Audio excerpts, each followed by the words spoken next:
সেটা হচ্ছে যে আপনারা আমাদের বিরুদ্ধে কেস করেছেন, আমার বাবার বিরুদ্ধে করেছেন, আমার বিরুদ্ধে করেছেন, আমাদের সমস্ত ওলামা একরাম যারা আছে ওনাদেরকে করেছেন, যারা সাথীরা আছে 29 জনের বিরুদ্ধে আপনারা কেস করেছেন।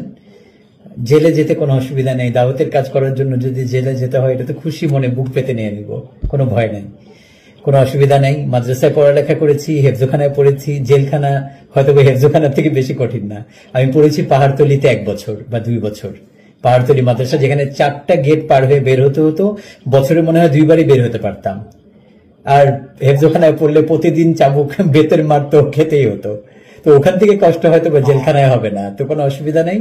ইনশাল্লাহ জেলে যেতে রাজি আছি, বলবেন হাজির হয়ে যাব, ইনশাল্লাহ বলবেন হাজির হয়ে যাব, কোনো অসুবিধা নেই। কিন্তু তারপরে যদি আপনারা খুশি থাকেন, আপনারা মনে করেন যে এদেরকে জেলে পাঠালে এই ইখতিলাফ শেষ হবে, আমরা যেতে রাজি আছি। আপনারা যদি মনে করেন এদেরকে মেরে ফেললে ইখতিলাফ শেষ হয়ে যাবে, আমরা মরতে রাজি আছি। কিন্তু ইখতিলাফ শেষ হওয়া দরকার, এই মারামারি শেষ হওয়া দরকার। আমরা সবাই হাজির হয়ে যাব আদালতে, অসুবিধা নেই। আপনারা বলবেন, আমাদেরকে খুঁজতে হবে না, আমাদের বাড়ি ভেঙে দরজা ভেঙে আমাদেরকে নিতে হবে না। মেয়ে মানুষ আছে বাড়িতে, বুড়া মানুষ আছে, মাওলানা মুয়াজ্জের দরজা ভেঙে তাকে নিয়ে যাওয়া হয়েছে। আল্লাহর ওয়াস্তে ইনসাফ করেন, ইসলাম আমাদেরকে এটা শিখায় না। আমরা হাজির হয়ে যাব আদালতে, বলবেন কবে যাব, ইনশাআল্লাহ। তারপরে আপনারা খুশি থাকেন, ইখতিলাফ শেষ করেন, আমাদের সাথীদেরকে কাজ করতে দেন, মসজিদ থেকে জামাতগুলা বের করে দিবেন না।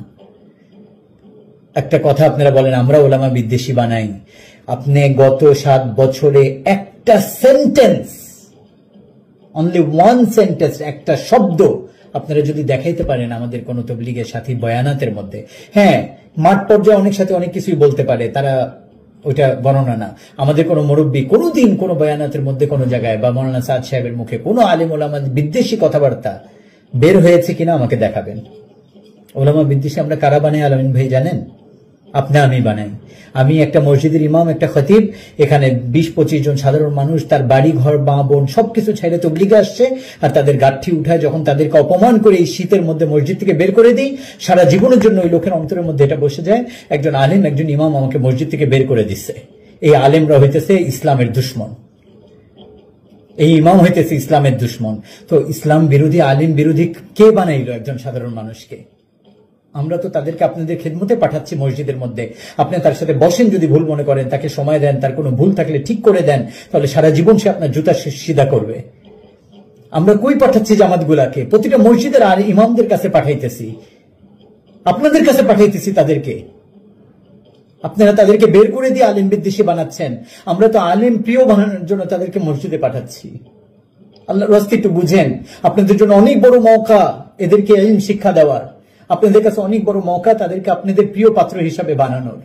সারা জীবন আপনার জুতা সিধা করবে, আপনি থুতু ফেলার আগে আপনার সামনে পাত্র নিয়ে দাঁড়া যাবে। তাদেরকে দিন শিখান, তাদেরকে মহব্বত করেন, মসজিদ থেকে বের করে দিবেন তো আলিম বিদ্বেষী আমরা বানাচ্ছি না, আপনারা বানাচ্ছেন। এই অপবাদ আমাদেরকে দিবেন না আমরা আলিম বিদ্বেষী বানাই। কথা বলতে গেলে অনেক হয়ে যাবে, আমি বলি না এগুলো জানেন, আমি এই ধরনের কথা জীবনেও বলি নাই, কিন্তু আমি আর থাকতে পারি নাই। এই গত 8 বছরের জীবনেও কেউ আমাকে আমাদের পক্ষের কোনো কথা বলতে আমাকে শুনেন নাই, আপনি জানেন? এই গত 8 বছরের জীবনেও কোনোদিন আমি এই নিজামুদ্দিনের পক্ষে আইসে যাও, পক্ষ অবলম্বন করো, আমরাই ঠিক, আমি জীবনেও বলি নাই, ওনারা বেঠিক, জীবনেও বলি নাই, একটা কথাও না। কিন্তু এই 3 দিনে আমি বলা শুরু করছি, কারণ জুলুমের পক্ষে আমি কথা বলতে পারবো না, আমি জালেম হইতে পারবো না। হোসেন রাদিয়াল্লাহু তাআলা শুধু যদি মেনে নিতেন মুআবিয়ার ইয়াজিদের শুধু বায়াত, কি হইতো? কিন্তু না, জালিমের সঙ্গ দিতে পারেন নাই। জান চলে গেছে চলে গেছে, কিন্তু জালিমের সঙ্গ দিতে পারেন নাই।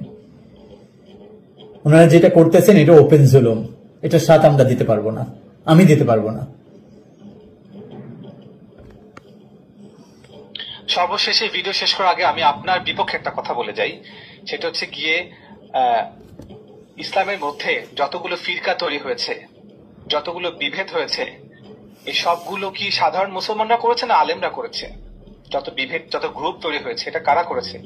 আমরা মেম্বার থেকে করি, আমরা মেম্বার থেকে করি ইসলামের।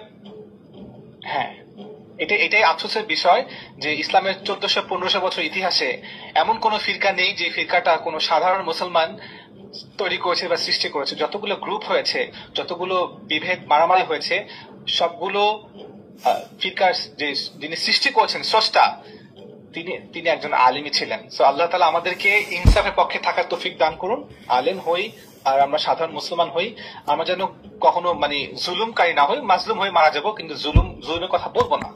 যদি আমার কাছে পরিষ্কার না হয় সেটা ভিন্ন বিষয়। তো আল্লাহ তাআলা আমাদের তৌফিক দান করুক প্রত্যেক মুসলমানকে, যে যাতে আমরা মানে মাজলুম হয়ে দুনিয়া থেকে যেতে পারি, জালেম না হয়ে। It's better than to be a মাজলুম। তো আপনাকে অনেক ধন্যবাদ ভাই। জাযাকাল্লাহ ভাই।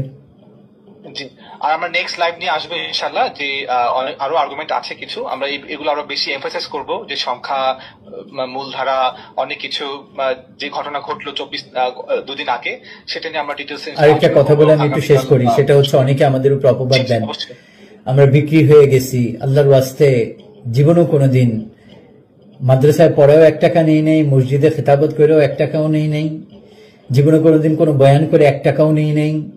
আর দুনিয়া বিলাইনে আমরা অনেক সম্পত্তির মালিক এতটুকু নাম, যতটুকু হলে হয় এতটুকু আছে আলহামদুলিল্লাহ, কিন্তু জীবনে কোনোদিন।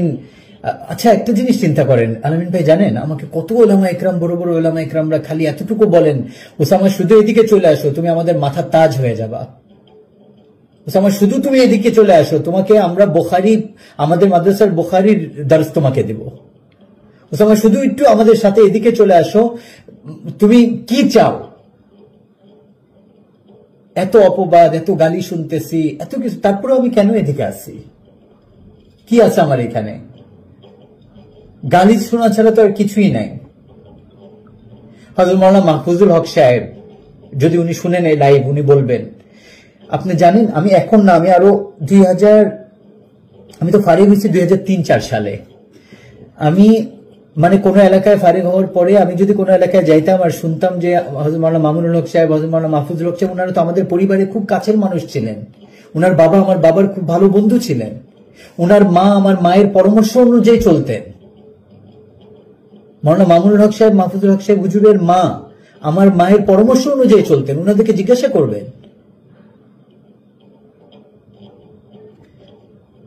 ওনারা, আল্লাহ, এত দূরত্ব কিভাবে হয়ে গেল আমি বুঝি না। এটা একটু আসতেও পারেন না, আমাদের সাথে বসতে পারেন না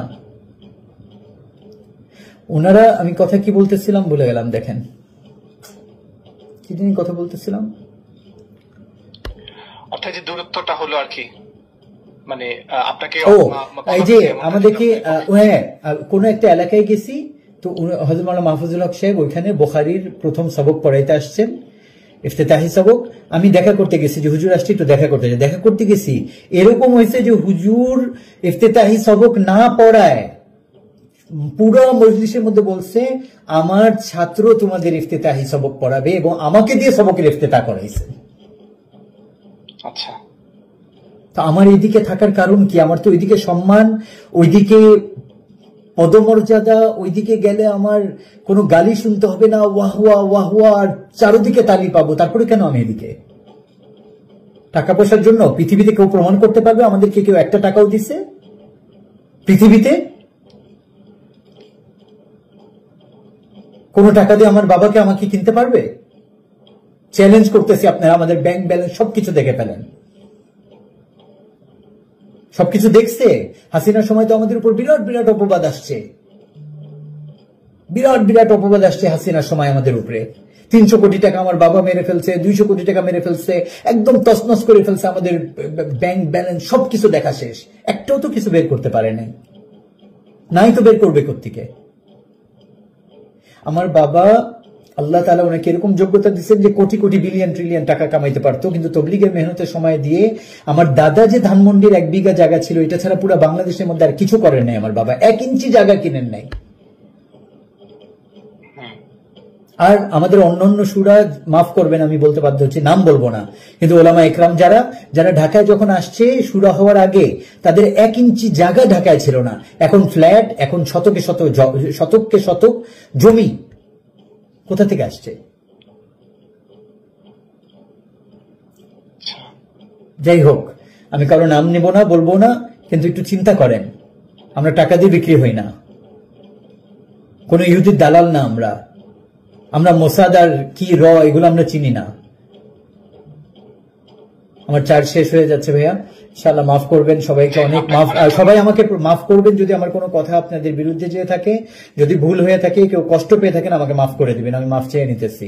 ইমোশনাল হয়ে গেছিলাম আজকে, আমি এরকম হই না, অনেক কিছু বলে ফেলছি, মাফ করবেন আমাকে। কথা এখানে শেষ করতেছি। আসসালামু আলাইকুম। জি ভাই।